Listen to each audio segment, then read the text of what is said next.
Hey there! Today we are cooking with rice noodles, boiling water, and sesame oil. I'm Jessica, and what do you make of this? So if you're not familiar with cooking with rice noodles, you might see them and think, cook it like spaghetti. But actually, there is a faster, more effective way that I find will get you way more consistent results. I'm going to show you how. The first thing to know about rice noodles is that when you bring them home from the grocery store, they come in gigantic packages, and unless you are making enough for 6 fully grown adults, you will have leftovers. What I like to do with any uncooked leftover noodles is just keep them in a resealable container. Stored in something like this, they will stay fresh in your pantry for a few weeks shy of forever. The next thing to know about your rice noodles is that the single hardest part of cooking them is just getting them apart. So rice noodles come in these little bundles, and every noodle is connected to the noodle that came before it. When you try to separate these, they go everywhere. So I recommend either separating them down in a bowl if it's big enough, inside of your container if you've got one handy, or even just over in your sink. That way the noodle flyaway stays contained into a smaller area.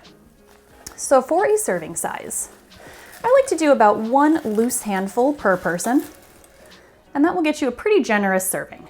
I'm just making enough for myself today, so that's how much we will use. The noodles are going to go into our bowl.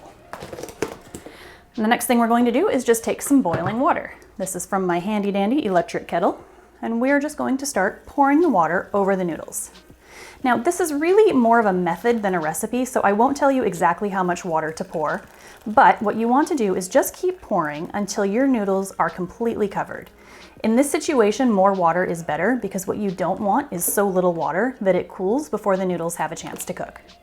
That's looking pretty good. So we have a little bit left over here on the ends. Just going to take some tongs and poke those down so that they're also in the water.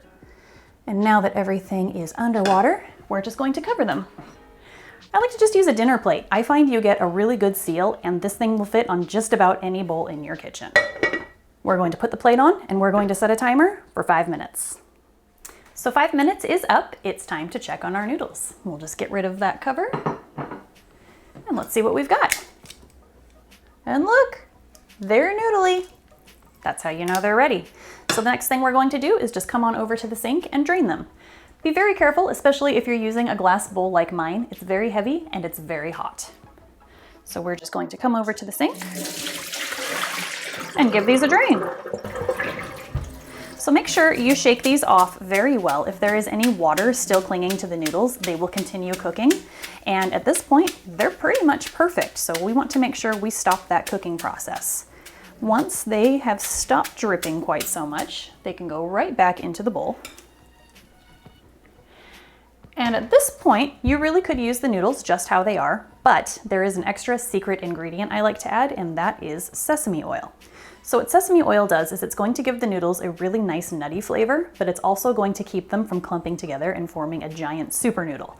So if you don't have sesame oil, I still recommend adding some sort of oil, whether it's olive oil, canola oil, vegetable oil. Use what you've got, but put a little of something inside of them. For something like sesame oil, it's a very potent oil, so for 1 serving, a couple of drops is all you need. Maybe a 1/4 teaspoon at most if you're like me and you really like the flavor of sesame oil. Just remember, you can always put more in, but you can't take it back out again. So we're going to very carefully pour just a few drops, and we're going to give these a toss to coat. So you can use tongs, you can use a fork, you can use 2 chopsticks. Just move them around in the oil a little bit until they are completely covered. I like to use rice noodles in stir fries.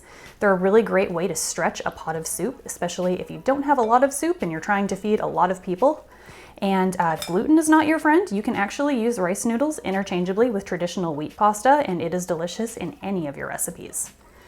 These are looking pretty good, so let's see here. As you can see, they separate into nice individual noodles, ready to go when you are. You can either use these right this very minute, or if you cover them, they'll actually stay nice in your fridge for up to 2 days. And that's it. This recipe can be found in the description below. Please like and subscribe for more videos. I'm Jessica. Thanks for watching.